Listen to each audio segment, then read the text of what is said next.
Assalamualaikum warahmatullahi wabarakatuh. Di sini saya Feby Tiffany Putri dengan NPM 2081100095 ingin menyampaikan materi yang berjudul Visi Psikologi atas berbagai persoalan umat Islam. Yang pertama, efektivitas hukum pidana Islam dalam menurunkan kriminalitas.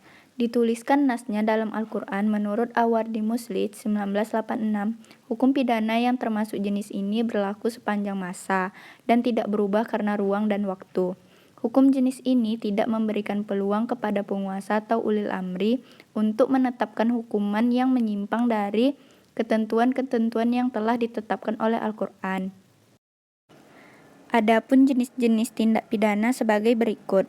1. Zina. 2. Tindak pidana pencurian. 3. Perampokan. 4. Pembunuhan dan penganiayaan. Kedua, sebagaimana yang disebutkan dalam surah Al-Hujurat ayat 12 yang berbunyi, "Hai orang-orang beriman, jauhilah kebanyakan dari prasangka, sesungguhnya sebagian dari prasangka itu adalah dosa, dan janganlah kamu mencari-cari kesalahan orang lain, dan janganlah sebagian dari kamu menggunjing sebagian yang lain. Sukakah salah seorang di antara kamu memakan daging saudaranya yang sudah mati?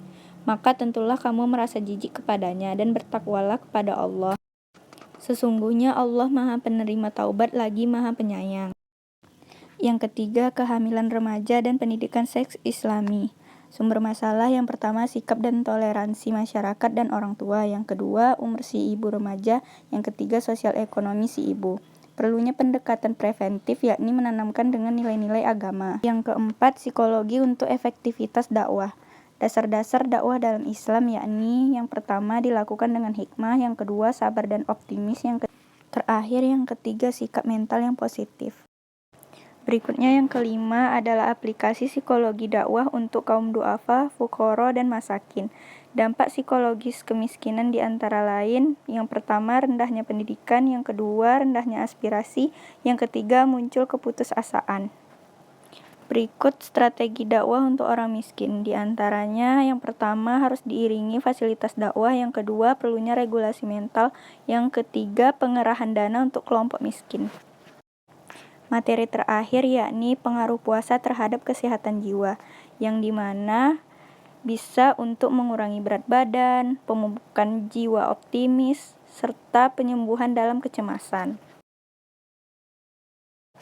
Kesimpulan yang dapat diambil dalam materi bab 1, psikologi Islam adalah ilmu yang mampu menerangkan apa dan siapa sesungguhnya manusia, dan didukung oleh riset-riset yang maju, serta publikasi yang luas.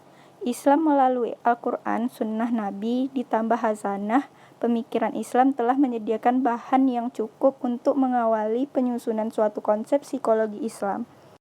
Sekian dari materi yang saya sampaikan. Lebih dan kurang, Assalamualaikum warahmatullahi wabarakatuh.